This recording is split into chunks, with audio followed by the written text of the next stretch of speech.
Bienvenidos a Decode.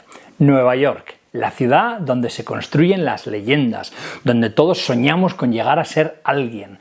Y en medio de esa ciudad, de la jungla de asfalto, un hombre decidió que quería serlo todo. Donald John Trump. En este vídeo hablaremos de su infancia, de sus líos con mujeres, de su trayectoria profesional y cómo, casi de rebote, llegó a ser presidente del país más importante de la Tierra. ¿Queréis asustaros? ¿Queréis reír? ¿Queréis entender a uno de los personajes más fascinantes del siglo XXI? Bienvenidos a Decode.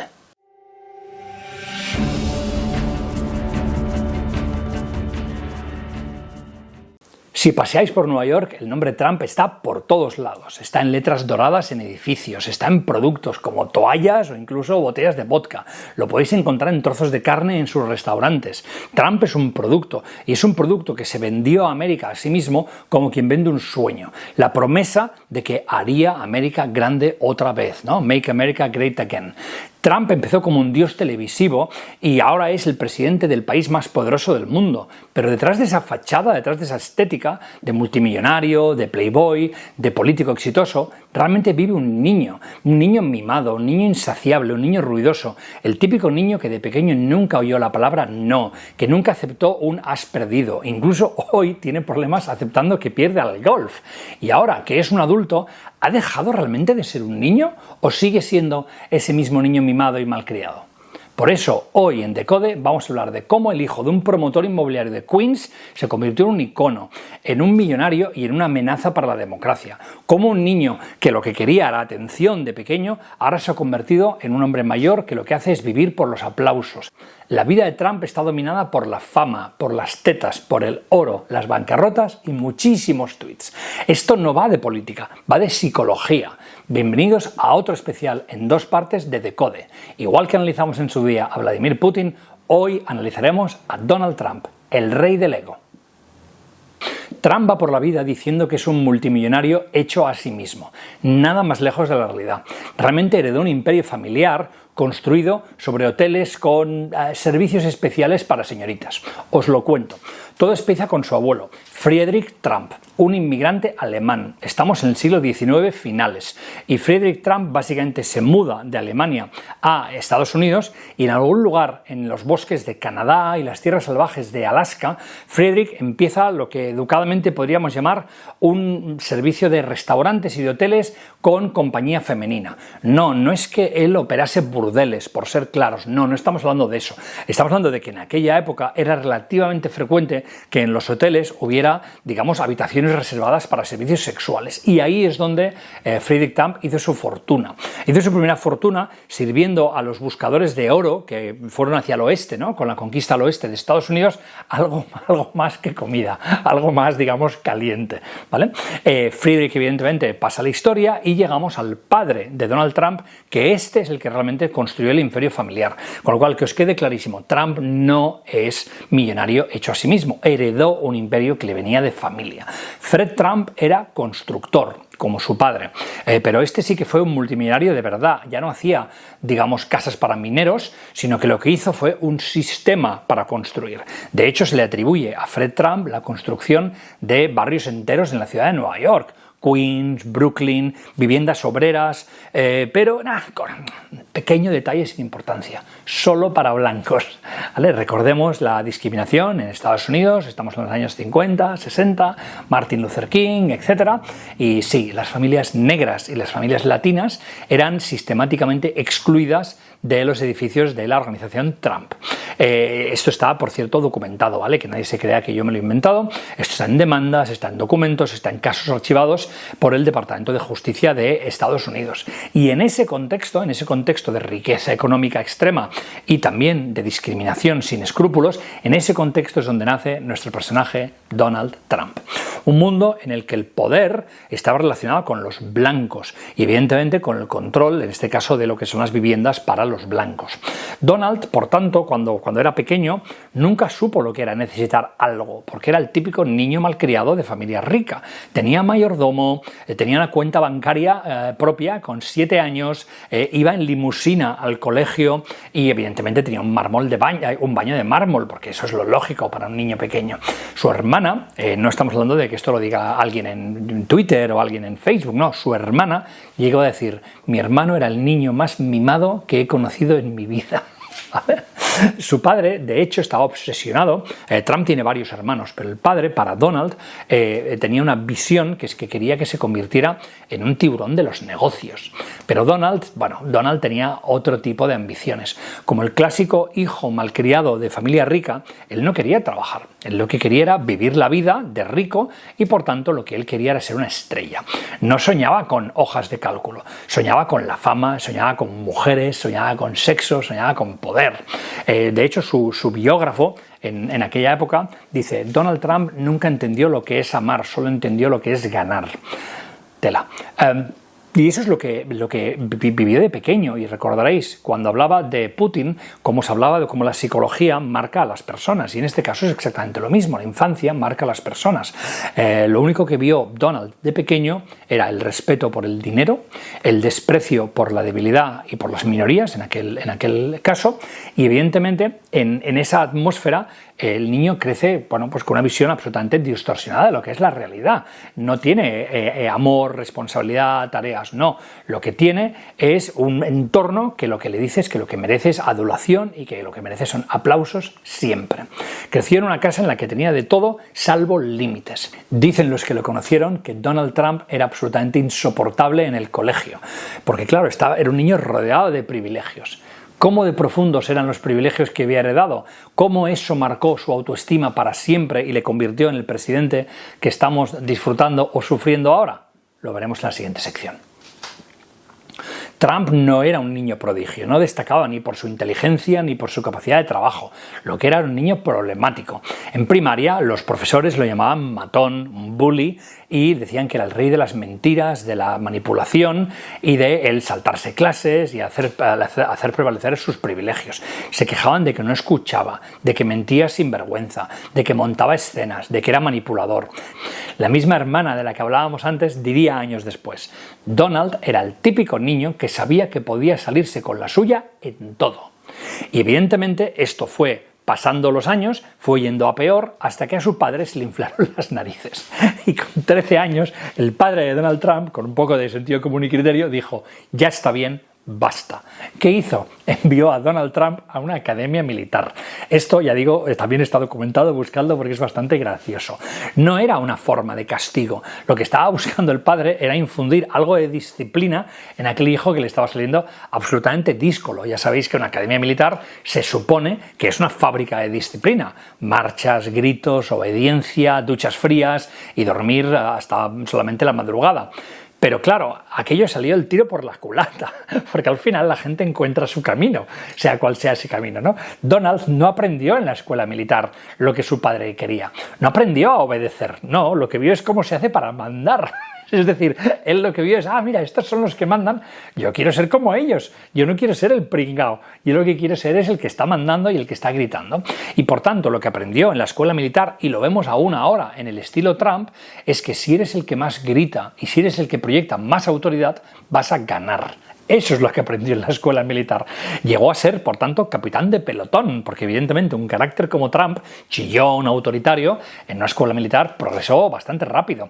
Y no progresó por ser amable ni por ser buen soldado, no, progresó por ser agresivo, porque lo que entendió es que el liderazgo no le pertenece al que tiene razón, sino al que parece más seguro y grita más alto. Y esa idea se le quedaría grabada para siempre y la vemos hoy en día en el Trump, digamos, presidente. Acaba la academia militar, estamos en el Trump con 17 años y ya sale de la academia militar obsesionado por las apariencias. Fijaos cómo los militares llevan uniforme y Trump también lleva uniforme. Buscad una foto de Trump, le vais a ver vestido siempre exactamente igual, con el mismo traje, con la misma corbata, con el mismo peinado. Esa es la idea es que él aprendió que tenía que gritar, que ser autoritario y que tenía que ser un personaje, una especie de soldado de traje. No quería ser bueno, no quería ser admirado, no, lo que quería es ser visto.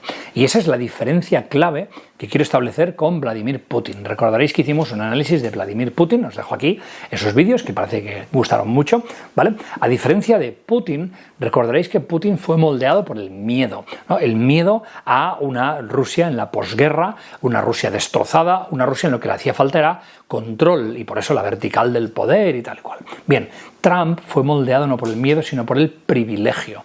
Trump no huía de la pobreza como Putin. Lo que estaba haciendo era buscar atención y buscar todavía más privilegio, todavía más riqueza.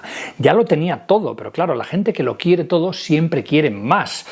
No tenía trauma como Putin, no, tenía sed, no tenía dolor como Putin, tenía una obsesión, no tenía necesidad de supervivencia como Putin, lo que hacía era buscar aplausos. Por tanto, la infancia de Trump no es una tragedia como es la infancia de Putin. Sí que tiene algo de, digamos, tragicómico, ¿no? En el sentido de que Trump es un poco como una especie de actor, una especie de payaso, pero es un reflejo de una sociedad, la sociedad que había alrededor de Trump, en el cual todo se sustituía por el éxito. Si eras exitoso, lo eras todo. Si eras fuerte, si eras tú mismo, lo eras todo. Y de ahí sacó Trump su conclusión que poco a poco nos va dibujando el personaje. Que es que si tú lo que quieres es amor, si tú lo que quieres es que la gente te admire, lo que has de hacer es convertirte en un espectáculo. Y lo que si quieres es respeto, manda. Y por tanto, Trump en esos años, en los años de su infancia, en los años de su formación, digamos, militar y en sus primeros años de la edad adulta, aprendió a mandar, aprendió a ganar. Pero claro, hay una cosa que no aprendió a perder. Y evidentemente, a medida que iban pasando los años, Trump se enfrentó a sus primeros reveses de la vida, a sus primeros fracasos, en este caso empresariales. Y cuando el mundo real le golpeó, no estaba preparado para ese fracaso y no sabía qué tenía que hacer. Y por eso acudió a alguien para que le ayudase. Y ese alguien se llamaba Roy Cohn. A Trump le encanta presentarse como un rebelde, alguien que lucha contra el sistema. Pero de hecho, su primera pelea contra el sistema fue por discriminación racial. El año es 1973. El Departamento de Justicia de Estados Unidos demanda a la Trump Organization. ¿Por qué la demanda? Por lo que os avisaba antes, por negarse a alquilar pisos a inquilinos negros.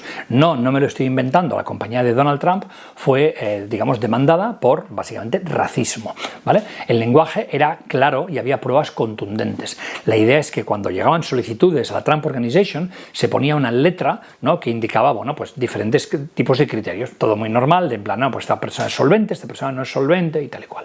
Bien, ¿qué pasa? Que nada, un pequeño detalle, que es que resulta que una de las letras, que era la letra C, era para colored, y colored quería decir básicamente que el que lo estaba demandando era una persona de color y los empleados de la compañía habían sido instruidos para detectar y para anotar cuando los posibles alquilantes eran personas de color y tenían instrucciones claras de no enseñar los pisos a personas negras y a rechazarlos con excusas absolutamente arbitrarias, con la intención de no alquilar pisos a personas negras. Bien, ¿qué pasó?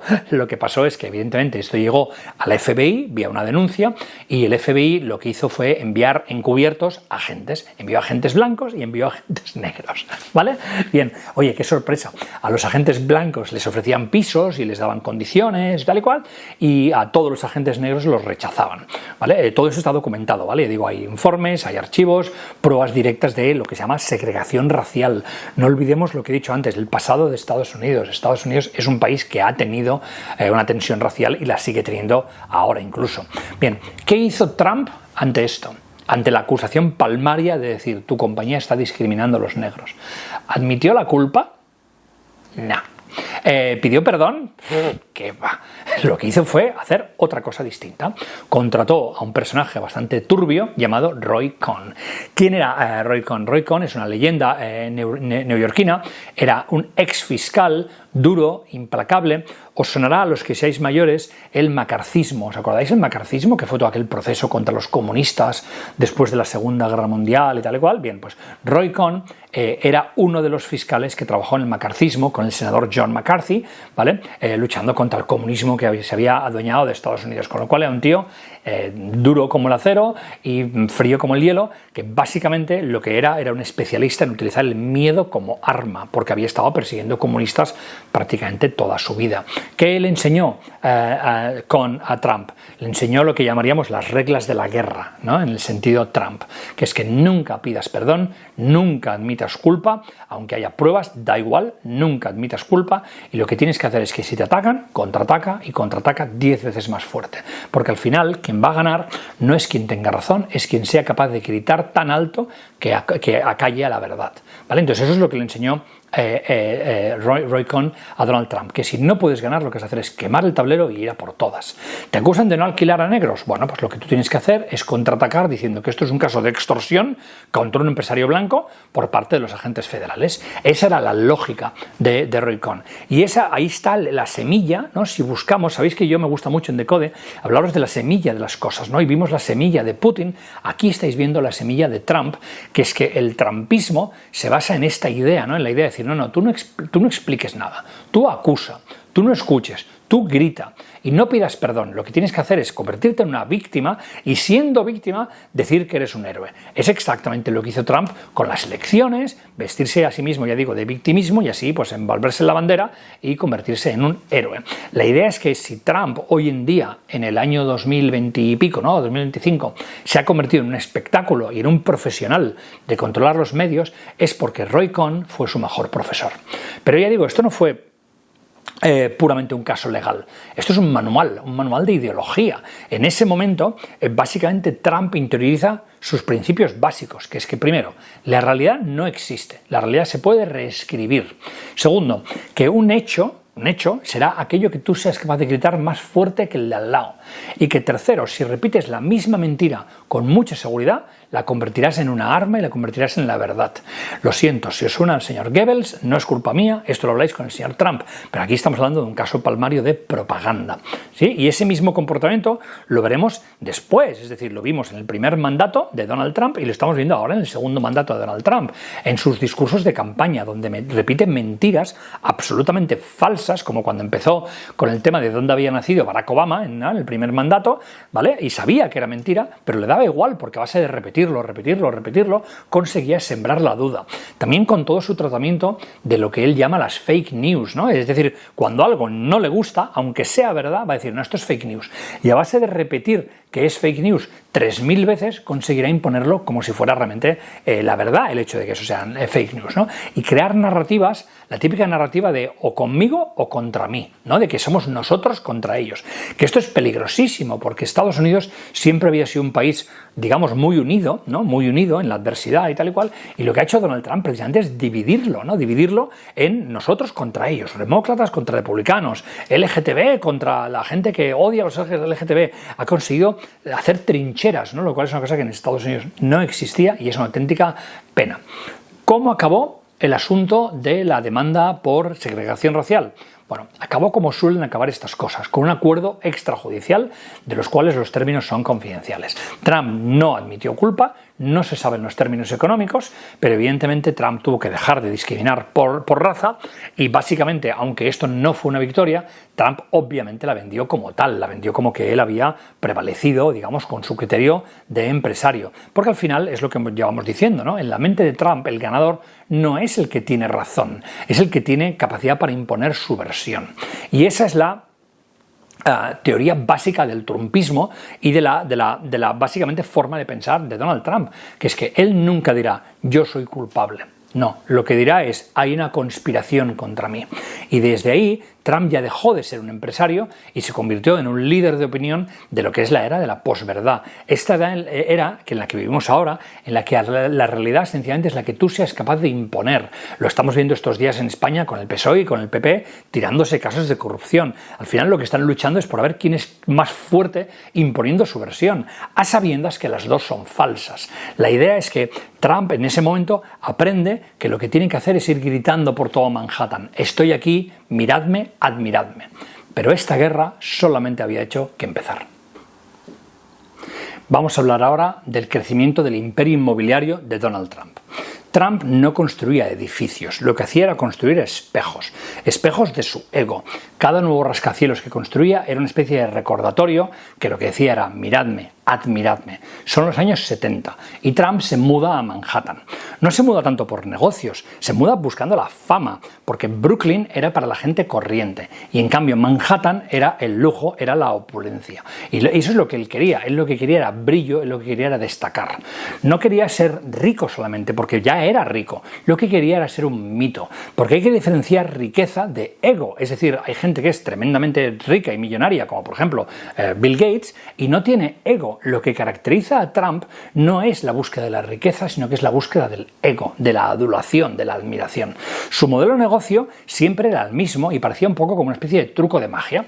Primero, tomaba dinero prestado de su padre, porque como decíamos, la riqueza le vino de familia, no es un millonario hecho a sí mismo. Con ese dinero compraba un terreno y construía algo grande, algo opulento, algo, digamos, megalomaníaco. Y evidentemente la idea era luego vender, ¿no?, y convencer a todos los demás, ya fueran la opinión pública o que fuera, de que aquello era el proyecto más ambicioso jamás creado de la historia. Así crecen edificios como churros, y uno de ellos, por ejemplo, es la Trump Tower, que luego visitaremos en este vídeo, porque os he preparado una parte específicamente sobre la Trump Tower. 58 plantas de cristal, oro, glamour, mármol y banderas americanas. La fiesta de inauguración de la Trump Tower tenía una fuente de champán, una de las primeras que hubo, digamos, en la ciudad de Nueva York. El interior, ya digo, mármol rosa, espejos, lámparas de araña, opulencia por todos lados y, por supuesto, lo más importante de todo, el nombre por todas partes. Trump, Trump, Trump, en letras doradas, en la puerta, en todos lados. Esto no es arquitectura, esto es una especie de arquitectura del ego, es una especie de pirámide de los faraones hecha para engrandecer a su creador, que en este caso es Donald Trump. Y claro, eso lo hacía en todas sus propiedades. Trump no vendía pisos, lo que vendía era el acceso a un estilo de vida, digamos, de leyenda. Aunque el edificio luego quebrase o tuviera malas calidades de construcción, la idea es que él había vendido una cierta ilusión. El nombre con la fachada, eso es lo que debía quedarse. Lo de dentro importaba menos mientras el exterior brillase. Y ahí llegaron todos los diferentes negocios de Donald Trump. Desde, lo he dicho antes, va en serio, Trump Steaks, ¿no?, de una cadena de restaurantes de carne, el Trump Vodka, la Trump University. Es como que todo lo que él creaba por esta necesidad del ego lo convertía en un logotipo de sí mismo, como si el mundo fuese una especie de gran supermercado y él fuese, digamos, la marca más importante. Todo debía reflejar grandeza, todo debía reflejar lujo, como el agua incluso, ¿vale? Y esto está documentado, que durante una época incluso Trump vendió una marca de hielo, Trump Ice. Muchos de estos negocios, como os podéis imaginar, siendo un niño malcriado de buena familia, muchos de esos negocios fueron un auténtico fracaso. Es decir, cuidado con pensarse que Trump es un tío que tenía ojo para los negocios. No, no es así. Gestionó una línea aérea, fracasó. Gestionó una red de casinos, fracasó. Gestionó una red de hipotecas, Trump Mortgage, fracasó. Pero los fracasos a él no le importaban, porque más allá de los fracasos, él lo que buscaba era la marca, el nombre, el reconocimiento. Había aprendido una regla esencial, que es una regla que aprenderla en los 70 tiene mucho mérito, pero hoy en día es de lo más normal del mundo, que es que al final, si haces ruido, te van a perdonar los errores. Es decir, aquello de que hablen de mí, aunque sean mal. Si eres una estrella, crearán aquello que tú digas. Y si tu nombre brilla en el edificio, nadie mirará cómo es el edificio por dentro, nadie mirará la deuda. Por eso, para Trump, los negocios dejaron de ser un negocio y lo que eran era más bien una especie de espectáculo, donde él era, ¿no?, el ringleader, ¿no?, él era el protagonista del espectáculo. Construía torres y construyendo esas torres lo que hacía era engrandecer un mito, que el mito era sí mismo. Y obviamente, con el paso de los años, ¿qué sucedió? Sucedió que Trump se volvió mayor y se convirtió en uno de los solteros más deseados de todo Nueva York. ¿Y qué pasa cuando eres uno de los solteros más deseados de la ciudad? Que evidentemente te llueven las mujeres y llegamos a la parte más jugosa de este vídeo, donde hablaremos de la vida sexual de Donald Trump. Trump no podía casarse como tú y como yo por amor o buscar la estabilidad o buscar la compañía. ¿Qué va? Trump lo que hacía con cada matrimonio era crear un programa de prime time, crear un espectáculo que una vez más estaba diseñado para engrandecerle a él. Cada mujer que entró en su vida era una especie de campaña publicitaria de lujo, de brillo, pero también de drama, porque mujeres han habido unas cuantas y a cuál peor. La primera fue Ivana Trump, ¿vale? Ivana Trump era una modelo checa, campeona de esquí, esquí y fue su primera esposa, pero al mismo tiempo su primera socia y mucha gente dice la más inteligente de todas sus mujeres. Es madre de 3 de sus hijos, Don Jr., que es por cierto el heredero de todo esto, Eric Trump y Ivanka. Ivana Trump no era una esposa, digamos, al uso, una esposa o incluso una esposa florero, como sí que ha sido, por ejemplo, Melania. No, Ivana Trump tenía criterio, dirigía hoteles, mandaba en negocios y era la cara visible de la marca durante muchos años. ¿Qué pasa? Que evidentemente Trump, por su vida de mujeriego y tal, no podía tener un matrimonio que durase muchísimos años y por tanto con Ivana llegamos a divorcio que se produjo en el año 1990. Fue el escándalo de la década, ¿vale? Es decir, cuando se divorció Donald Trump, evidentemente por su inmensa riqueza, pues como podéis imaginar, estuvo en las portadas de todos los tabloides, de todas las revistas, digamos, del corazón.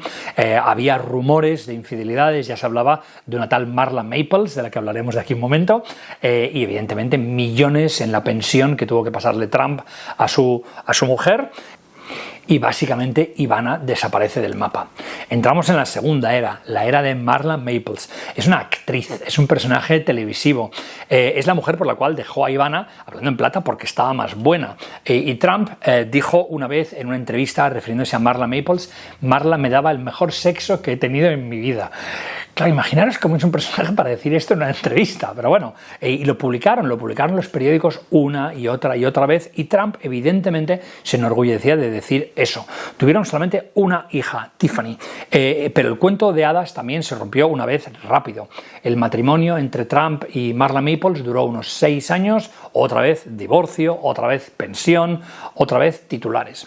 Y llegamos a la tercera y de hecho actual pareja de Donald Trump, Melania Trump. Es una modelo, una vez más, fijaos el patrón que os decía, de que Trump lo que busca es el show off, busca que incluso sus mujeres sean una especie de espejo de su estatus, de su ego, ¿vale? Es una modelo eslovena, Melania Trump, bastante más joven que él. Básicamente en público, Melania es una especie de escultura de hielo, siempre está perfecta, elegante, pero es tremendamente distante, es tremendamente fría. Poco se sabe de cómo es la relación entre Trump y Melania en privado. Sí que parece una especie de paradoja, porque él lo que busca es adoración y de hecho Melania es más bien silenciosa.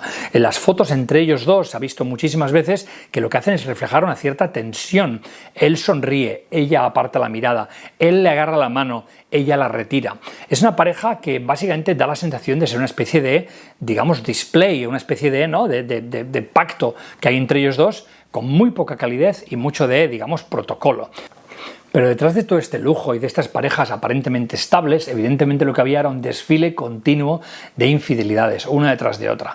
Trump nunca fue fiel, él mismo lo reconocía, llamaba chicas a las mujeres y veía el sexo como una herramienta de poder y una vez más como una herramienta para exhibirse, para pavonearse de mira con cuántas me meto en la cama. En el año 2005 hay una grabación que se ha hecho muy famosa en un programa que es el Access Hollywood, ¿no? Y que básicamente Trump estaba hablando con un micrófono abierto, el típico micrófono que te puede pillar diciendo algo que no quieres que se grabe y sin saber que estaba grabando, básicamente dijo la famosísima frase de cuando eres una estrella, todas ellas te van a dejar hacerlo, lo que has de hacer es grab them by the pussy, ¿vale? Grab them by the pussy, ¿no? Agárralas por el coño, ¿vale? Ese es Donald Trump, es un hombre que ha tenido siempre mujeres como exhibicionismo, pero luego de puertas para adentro, evidentemente infidelidades una detrás de otra. La cinta, con famosa cinta del grab them by the pussy, se volvió viral y el escándalo evidentemente estalló. Los republicanos, que es el partido que luego le acogería, se escandalizaron, pero sus esposas evidentemente guardaron silencio. Trump se defendió de aquellas declaraciones diciendo, bueno, ya sabéis, es la típica charla de vestuario. Pero claro, no acabamos ahí. Después de todo esto, después del grab them by the pussy, después de sus mujeres y después de las sospechas de infidelidades, llega el caso que llevaría a Trump delante de los tribunales, que es el famoso caso Stormy Daniels. Bien, ¿quién es Stormy Daniels? Stormy Daniels es una actriz pornográfica, ¿vale? Que aseguró haber tenido una aventura con Donald Trump, que duró bastante tiempo y por la cual se le pagó dinero para, digamos, comprar su silencio, ¿vale? Un mes antes de las elecciones de 2016, ella afirma que recibió $130.000 con el compromiso de guardar, digamos, confidencialidad. Trump negó haber pagado ese dinero. Ya sabéis que Estados Unidos es una sociedad bastante puritana, ¿vale? Con lo cual los escándalos sexuales no están nada bien vistos, sobre todo entre políticos, ¿vale? Muchas veces han acabado con la carrera de más de uno y más de dos. Trump negó esto, pero bueno, se llegó a demostrar que sí, que el dinero se había pagado a través de abogados. Un abogado de Donald Trump hizo ese pago para proteger la imagen de Donald Trump a nivel público. Se hizo, digamos, en silencio. Bien, la idea es que, ya digo, Trump sí se ha casado, pero básicamente sigue siendo ese niño caprichoso que se mueve por deseo, y evidentemente ese deseo le lleva a desear sexo, porque el sexo es una forma de ego, es una forma de, digamos, satisfacción, de amor por uno mismo. Él lo que busca es sentirse superior, sentirse central, y que muchas mujeres le desean es la forma de lograr eso, aunque tenga que pagar para ello. Su vida personal no va de sentimientos, ni se sabe exactamente qué tipo de sentimientos puede tener, digamos, Donald Trump. Lo que es toda una especie de puesta en escena de este personaje, digamos, larger than life, no más grande de la vida, que lo que él se mueve es por el mundo en el que él lo que quiere es jugar a ser Dios y jugar a que tiene acceso a todo y a todas. Pero ya digo, detrás de este telón sigue siendo el niño que lo que está buscando atención. ¿Y qué pasa? Que Estados Unidos se lo compró y creyó que todo ese éxito que había amasado en Donald Trump durante los años 70 y durante los años 80, que toda su fortuna, que todo su yo soy un millonario hecho a mí mismo, aunque sabemos que es mentira, que todas sus propiedades, muchas de las cuales quebraron, que todo eso no era fachada, sino que todo aquello le podría convertir en un muy buen presidente de los Estados Unidos. Pero cuidado, eso no toca todavía. Aún nos toca hablar del asalto de Donald Trump al primetime. Un día América enciende la tele y se encuentra a un nuevo personaje, un nuevo Mesías, sentado en un trono dorado como no podía ser de otra forma, con un peinado imposible y con una frase afilada como una espada que se convirtió en su eslogan: estás despedido. El año es el año 2004 y la NBC, la cadena de televisión, lanza un nuevo programa, The Apprentice, El Aprendiz. 14 temporadas, millones de espectadores. Cada semana un grupo de aspirantes peleaba por un sueño, que era trabajar para Trump. Porque lo que decíamos, como que él busca la adulación, qué mejor que tener un programa de televisión en los que cientos o miles de aspirantes luchen para trabajar para ti, porque tú eres tan increíble que todo el mundo quiere trabajar para ti. ¿Veis la idea de la construcción del ego una vez más? No gana el mejor plan, no gana el más inteligente, no gana la mejor idea, lo que gana es el espectáculo.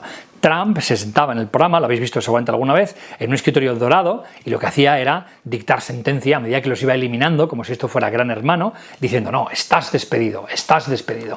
Y aquello se convirtió en su nuevo mantra y en su nueva personalidad. Después de la personalidad de niño malcriado, después de la personalidad de magnate de los negocios, después de la personalidad de playboy con sus amoríos y con sus mujeres, aquí lo que teníamos era Trump convertido en una estrella de los medios, que lo que le hicieron es darle una auténtica avalancha de audiencia que no había tenido hasta entonces. Es decir, no podemos comparar la exposición que tuvo Trump como empresario a la exposición que te da tener un programa de televisión en primetime en Estados Unidos, un programa que no va tanto de negocios, sino que lo va es que de proyectar poder.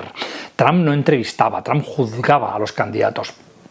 Y con eso moldea la imagen del jefe perfecto, un jefe que no duda, que no es débil, que no tiene empatía, y que, sin darnos cuenta, lo que hicimos es empezar a convertir a Trump de un empresario, no nos engañemos, un empresario rodeado de fracasos, en una especie de fenómeno televisivo cercado casi a un dios, ¿no? Porque básicamente él dictaba sentencia de quién se queda y quién se va. Era la voz de la autoridad, era el juez de los sueños, era una especie de símbolo nacional del éxito. Pero detrás de ese éxito lo que había era un hambre antigua, que es que básicamente lo que Trump buscaba con The Apprentice era, una vez más, atención. Es decir, Trump se muere por ser adulado. Fijaros cómo ahora, cuando es presidente, lo veremos en el segundo vídeo, ¿vale? Cada vez que tiene reuniones con algún presidente de otro país, ese otro presidente tiene que casi rendirle pleitesía, ¿no? Como si esto fuera una especie de rey feudal de la época medieval. Bien, eso viene de la época de The Apprentice, en la cual Trump lo que se acostumbró es al aplauso, a la atención mediática absolutamente constante, ¿no? Esto iba de tener millones de personas mirándote cada semana, y claro, una vez te acostumbras a eso, es difícil difícil bajar de ese pedestal, ¿no? Yo siempre le he pensado esto respecto a las estrellas del rock, ¿no? Imaginaros cómo es haber sido, yo qué sé, Freddie Mercury o haber sido, pues no sé, Michael Jackson, ¿no? Tener delante cientos de miles de personas cada noche gritando tu nombre. Claro, una vez te acostumbras a esos niveles de fama, es muy difícil seguir estando, digamos, mentalmente equilibrado. Y ahí tenemos el caso, digamos, de Donald Trump. Este tipo de fama se convierte en una especie de droga, ¿no? Es una especie de megachute de dopamina, de sentirte necesario, de sentirte admirado, de sentirte temido, ya digo, de ser como una especie de dios, aunque eso lo hayamos conseguido en una sala de montaje de televisión. The Apprentice consolidó a Trump el mito más poderoso que aún arrastra hasta hoy en día, que es la de que él es el ganador supremo, que es inteligente, que es rico, que es un hombre hecho a sí mismo. Lo irónico, la verdad es que en la vida real seguía en la ruina, porque Trump ha perdido muchísimo dinero. En pantalla sí parecía el emperador, pero sus negocios no iban tan bien como podría parecer. Por eso acabó en la tele. Es decir, lo que tenéis que pensar es, si realmente fuera multimillonario, como él decía, con sus inversiones inmobiliarias, ¿por qué acabó haciendo un programa de televisión? ¿Veis la idea? La idea es que él estaba perdiendo en la realidad y estaba reescribiendo la historia en la pantalla, porque en la pantalla se puede mentir, se puede montar, se puede editar. Su imperio dejaron de ser los edificios, porque en los edificios estaba teniendo problemas y estaba teniendo bancarrotas, sino que su imperio se basaba en la percepción, en generar una percepción de éxito, y por tanto para Estados Unidos en los años 2000 Trump se vuelve un icono del éxito, aunque ese éxito sea absolutamente falso. Y consiguió por fin lo que había buscado desde niño. Este es el clímax de Donald Trump, ¿no? Consiguió atención total, consiguió admiración incondicional. La gente se hacía camisetas, la gente admiraba, se hacía gorras de Donald Trump. La idea es que lo que era The Apprentice no era tanto una especie de programa de televisión, sino que una especie de misa dominical para su ego, y él era el dios en la pantalla. Pero detrás del decorado, las demandas, las deudas y las facturas se seguían acumulando, porque el fracaso de la vida real, como veremos ahora, no se puede editar. Os voy a contar ahora una anécdota graciosa de hasta dónde es capaz de llegar Trump por tener atención, porque ya habéis visto que Trump combina una mentalidad un poco de payaso con ser tremendamente efectivo como comunicador. No pensemos que por ser payaso y por ser extravagante no puede ser un buen comunicador. Trump es un comunicador excelente. Veamos lo que hizo en el año 2007 para conseguir tener todavía más audiencia. Claro, Trump tenía una audiencia centrada en un cierto tipo de demografías y quería que le viese todavía más gente. Con lo cual, ¿qué tenía que hacer? Tenía que ir a pescar a donde está esa gente que normalmente no sería fan de Trump ni sería fan de The Apprentice. ¿Qué hizo? Se ofreció para aparecer en WrestleMania. ¿Vale? Esto es surrealista, pero es que es tal cual, y si lo pensáis desde un punto de vista pragmático, es una jugada absolutamente brillante.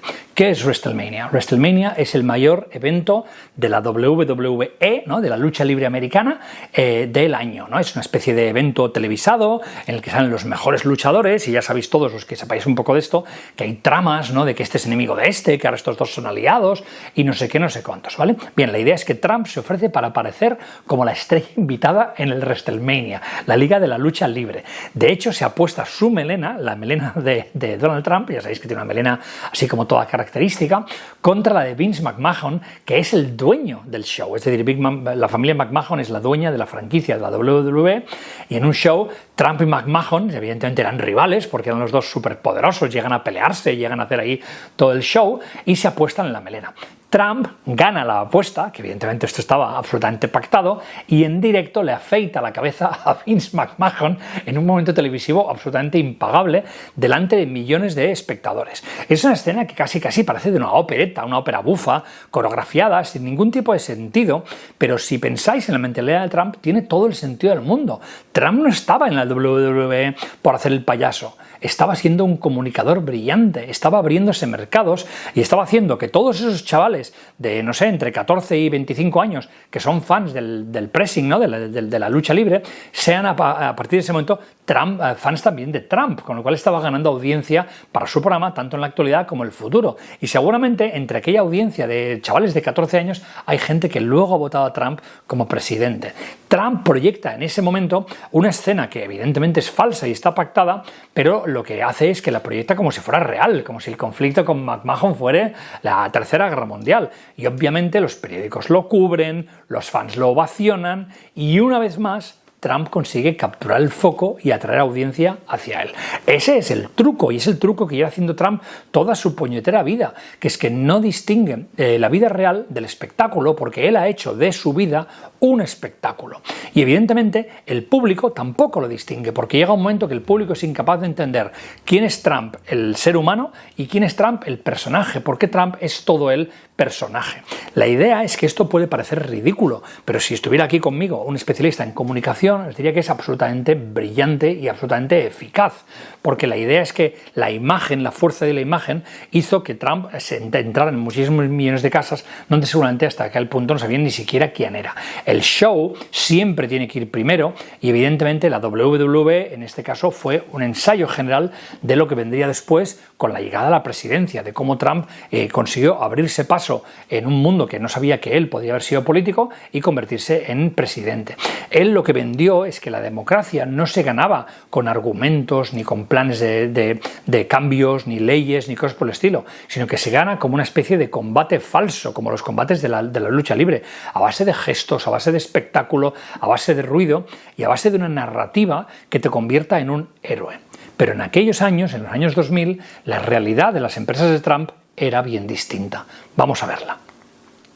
Trump sigue afirmando que él en aquella época era un empresario brillante. La realidad, bueno, fueron 6 quiebras corporativas una detrás de otra. Es decir, la reputación de Trump como empresario está muy por debajo de la reputación de Trump como showman.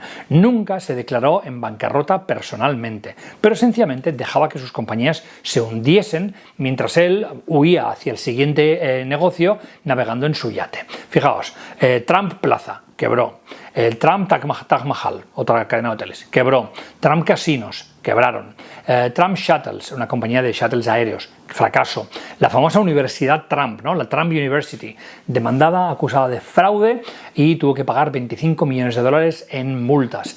Y aún así, en las entrevistas, Trump sigue repitiendo el mantra que le funciona en la lucha libre y que le funciona en sus programas de televisión, que es que soy el rey de los negocios, nunca pierdo, soy un estratega genial. Fijaos cómo ahora en el segundo mandato acuñó una expresión de la que nos hemos reído todos los que nos tomamos la política algo en serio, que dice, no, yo es que juego a ajedrez de 4 dimensiones.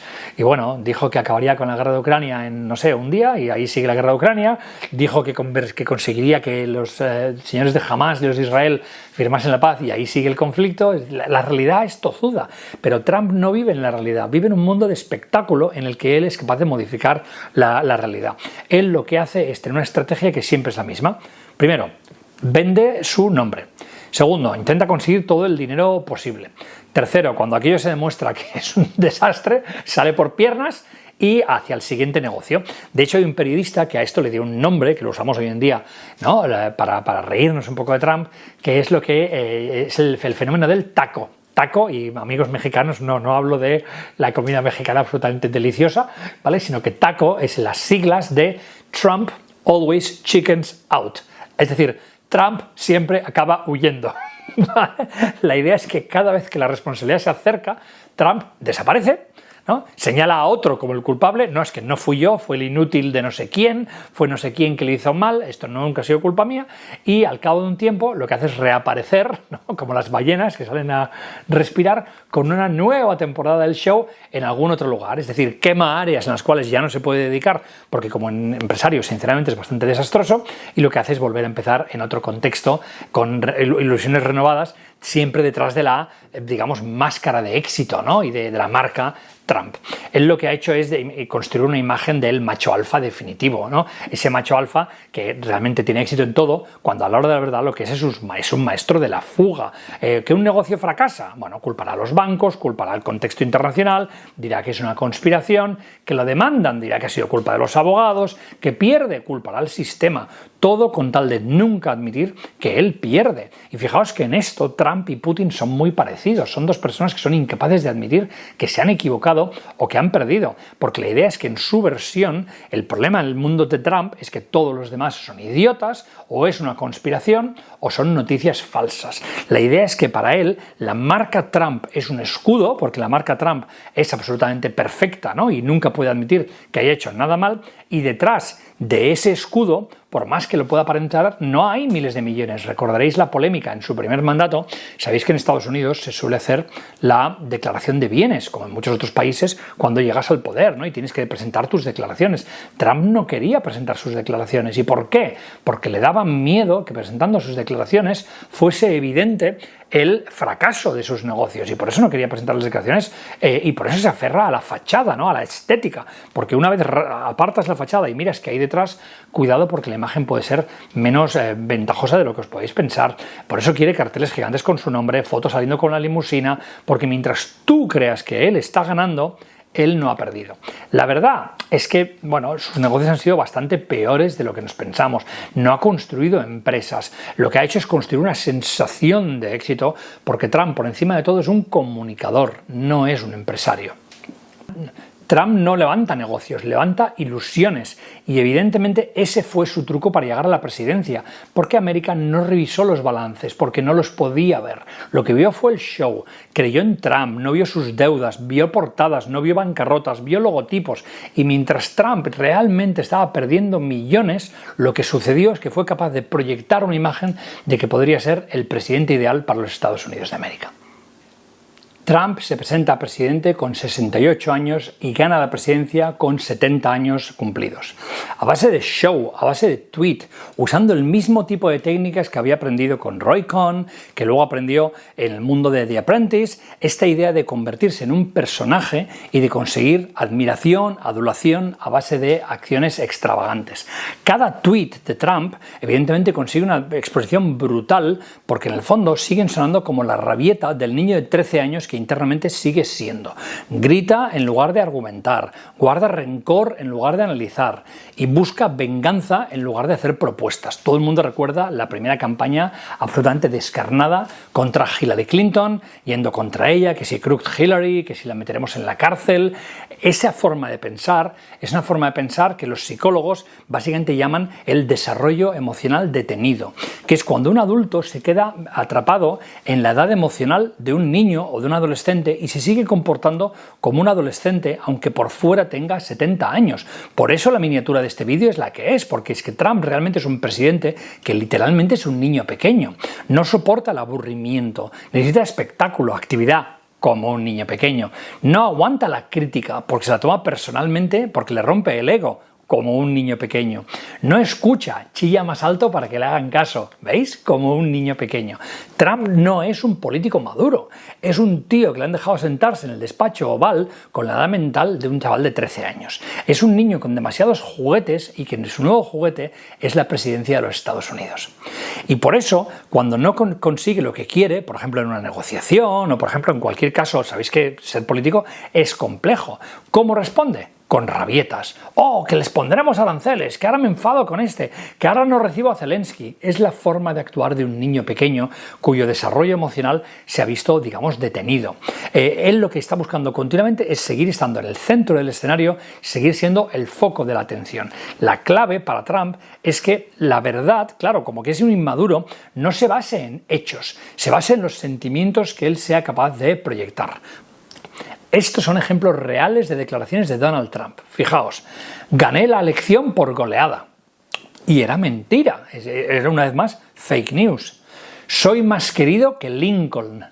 A ver, decir esto en Estados Unidos, teniendo en cuenta que Lincoln es prácticamente el padre de la patria que acabó con la esclavitud y con la guerra norte-sur y tal y cual, es un poco atrevido. Es decir, la idea es esa, la idea es que Trump se muere por la atención y va a mentir y va a exagerar lo que sea con tal de tener esa atención. Los hechos no importan. Lo importante para él es conseguir que le creas. En el fondo es como aquel niño pequeño, me lo recuerda mucho, todos hemos tenido niños pequeños cerca, que hace un dibujo, y igual el dibujo es espantoso, pero viene y te dice, dime que es chulo. Ese es Trump, es el niño que ha hecho un dibujo y te dice, dime que es chulo. Hay un psicoanalista, Justin Frank, que hablando de este tipo de personajes, los llama personajes con necesidad de exposición narcisista. Creo que el nombre ya es bastante ilustrativo, ¿vale? La idea es que es esta gente que como que tienen inseguridades en su vida infantil por ser un niño malcriado, necesitan una adoración intensa y constante, y que básicamente cualquier duda en esa adoración la ven como una posible amenaza. Es lo que decíamos antes, fijaos las interacciones de Trump con los otros políticos de otros países, cómo exige que le adulen, y cómo de hecho eso se ha convertido en una técnica de negociación, como han habido políticos que a base de mostrarse serviles con Trump, como que Trump es tan fácil de adular, han conseguido mejores tratos solo por tratarle a su manera, ¿no? Pues presidentes que han dicho, no, me lo llevé a jugar a golf y luego negociamos. Este tipo de dinámicas funciona muy bien con Trump porque sigue siendo un niño de 13 años. La idea es que los maduros, la gente madura, pues como tú y como yo, valoramos a los líderes en principio por experiencia, por formación, por autocontrol, por capacidad, por tomar la decisión correcta, incluso en situaciones de presión, ¿no? Hemos visto todos momentos en los cuales hay un líder que tiene que tomar una decisión compleja, yo que sé, pues Kennedy en la crisis de los misiles, o yo que sé, Angela Merkel en las negociaciones, yo que sé, continuamente estamos viendo políticos hacer su trabajo, ¿no? Pero con Trump todo es muchísimo más simple. ¿Por qué? Porque él ha conseguido que a base de hacer declaraciones espectaculares, a base de ser el foco de atención y a base de vender su show, la gente crea en él, más allá de los resultados. ¿Son buenos los resultados de Trump en estos momentos en su segundo mandato? No, son desastrosos. La bolsa la ha destrozado, por poner un ejemplo. Pero la gente no se fija en eso, se fija en el personaje, en el show, ¿no? La idea es que Trump consigue que a base de decir, mírame, la gente se fije en él y no vea lo que hay detrás. Y nada ejemplifica mejor esta idea, la idea del culto a la personalidad, que visitar la Torre Trump de Nueva York, ¿vale? Entonces yo hace poco estuve allí por motivos de trabajo y os he preparado un corto vídeo grabado en vivo en Nueva York para que lo veáis. Quiero que veáis esto porque es absolutamente delirante. Y nos hemos trasladado a Nueva York para hablar de una de las cosas más características de Donald Trump, que es su culto a la personalidad. La oficina de presidente de Estados Unidos es una oficina presidencialista, es decir, el presidente de Estados Unidos es verdad que tiene mucho más poder que el presidente de España, pero es impensable que tuviéramos un edificio como el que tengo aquí detrás con el nombre, por ejemplo, de Obama. Imaginaros eso ahí con Obama en letras grandes. Ni se os ocurriría. O Kennedy, o George Washington. Bien, la idea es que a los presidentes de Estados Unidos normalmente se les honra una vez ya muertos, pero que alguien en vida se haga un edificio con su nombre, bueno, es cuanto menos curioso. También me dirán los partidarios de Trump que es normal porque Trump ya era famoso antes de ser presidente. Es decir, tenía la compañía Trump que se dedica a real estate, a inmobiliario. Cierto, pero como veremos ahora al entrar dentro de la Torre Trump, el culto a la personalidad de Donald Trump consigo mismo, lo enamorado que está de su propia figura, alcanza unas cotas realmente enfermizas. Vamos adentro que os lo quiero enseñar. Venga, seguidme. Vale, estoy grabando con una GoPro de mano, a ver si no me ponen ningún problema. Esto es la entrada de la Torre Trump, que es la sede de su compañía inmobiliaria. Es lógico que tenga una sede, porque ya digo, Trump, toda su familia, como hemos visto antes, ha hecho dinero en lo que es real estate. Pero como veréis, este edificio tiene una parte de culto a la personalidad, bueno, bastante destacada. Ya veis ahí la mega bandera de Estados Unidos. Y claro, lo que es bastante curioso, Trump tiene su propia whiskería. Esto está ahora cerrado porque abre por las tardes, pero esto es un templo auténtico al trumpismo, con las medallas que le han dado a los soldados, sus discursos, y como podéis ver ahí dentro, todas las fotos de su carrera. Sigamos. Aquí tenemos los restaurantes Trump, ahí tenemos el Trump Grill, con lo cual si queréis tomaros un bistec Donald Trump, aquí podéis. La tienda de dulces Donald Trump. Ya digo, todo esto es muy peculiar, o sea, en Estados Unidos un presidente se le asume una cierta discreción de la que Trump evidentemente carece, ¿no? Y aquí tenemos la gift shop, que esto es, bueno, francamente curioso.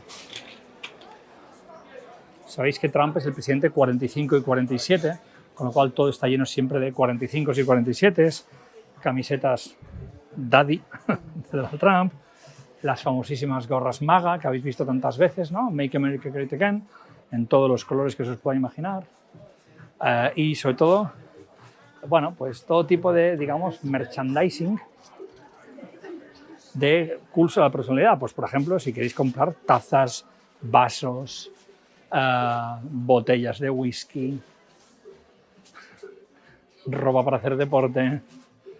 Te digo, esto es bastante algo nunca antes visto en la historia de la presidencia de Estados Unidos, que os queréis comprar una bata de estas para el baño de Donald Trump, también podéis, estas tazas que se han puesto de moda y todo tipo de merchan, lingotes de oro de Donald Trump para hacer de hucha, cosas para la barbacoa, marca Donald Trump y más Make America Great Again en todos los colores del arco iris. Pero bueno, también tenéis aquí gafas de sol y todo.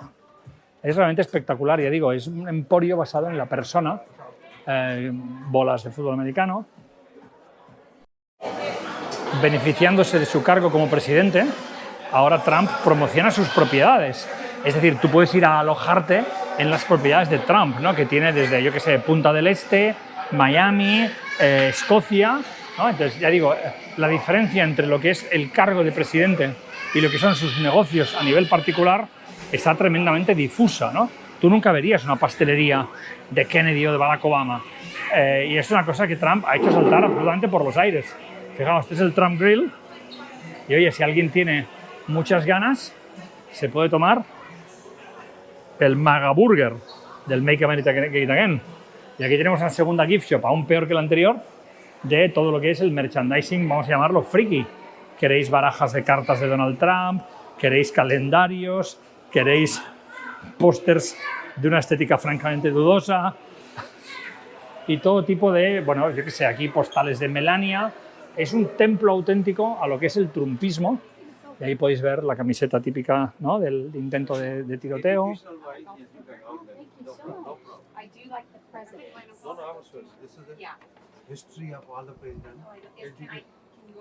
Y aquí podéis ver todo el rango de productos de lo que es el trumpismo, ¿no?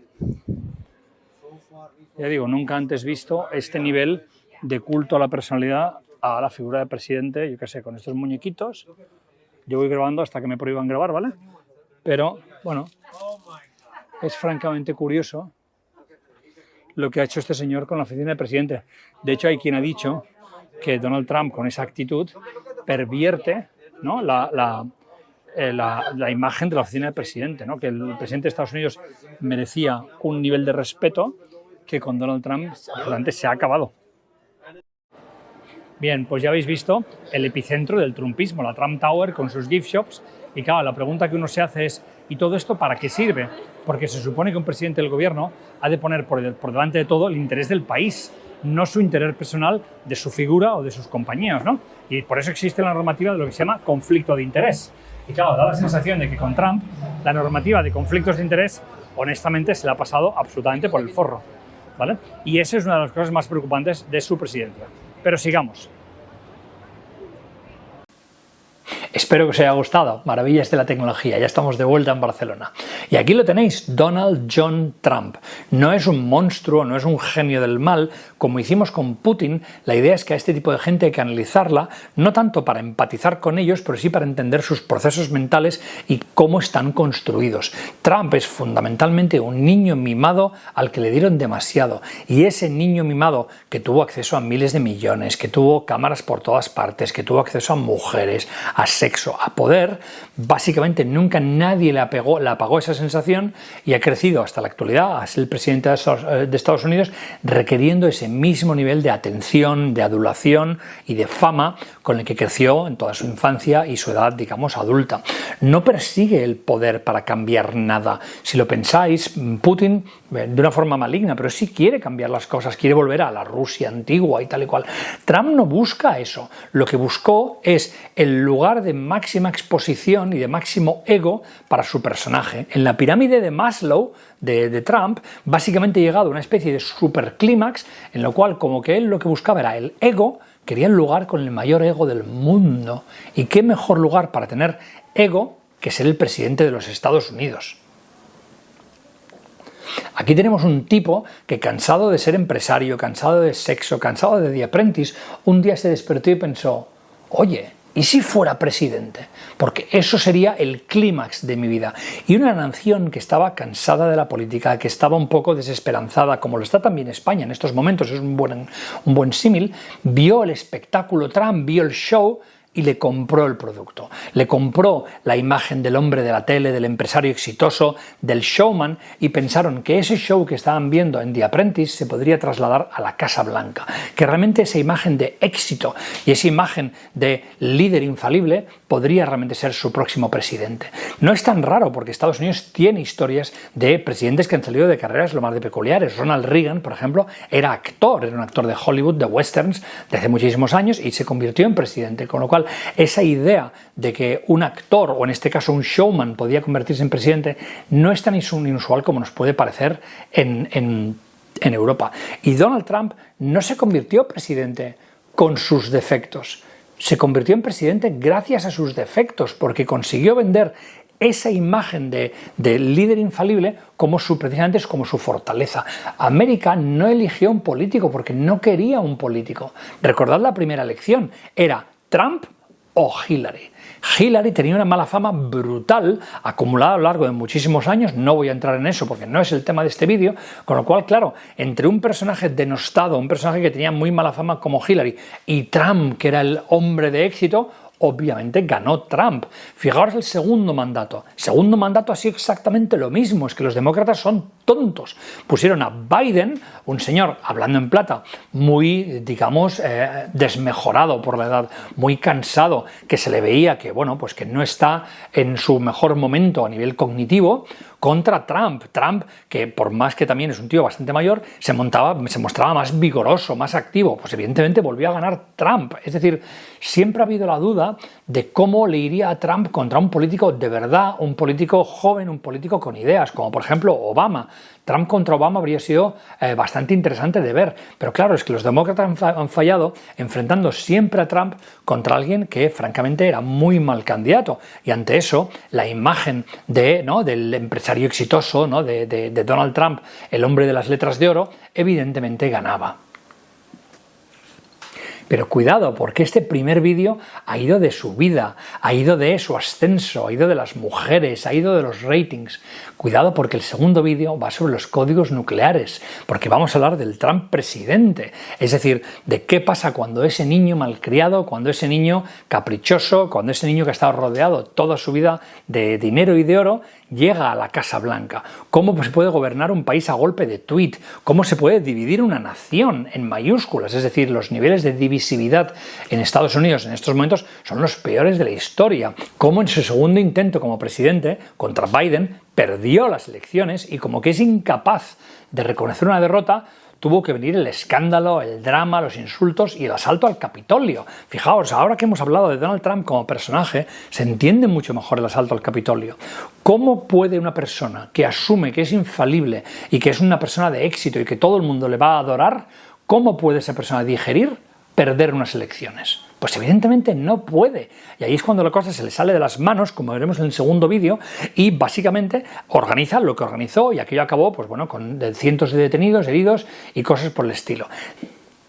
Aquí acaba la primera mitad de este apasionante análisis sobre la figura de Donald Trump. En este primer vídeo hemos hablado de su trayectoria, de su infancia, su crecimiento y su llegada a lo que es el mundo de la política. Y en el segundo vídeo hablaremos evidentemente del Trump presidente, de sus acciones, de Ucrania, de Israel, de la inmigración y de cómo ese perfil psicológico de niño malcriado lo estamos viendo día a día o lo estamos sufriendo día a día con el Trump, digamos, presidente. Ya sabéis que esto es Decode, yo soy Dani Novarama y si este vídeo os ha gustado, más que nunca suscribiros porque así os avisará cuando se publique la segunda parte y sabéis que si no os suscribís a este canal, estáis despedidos.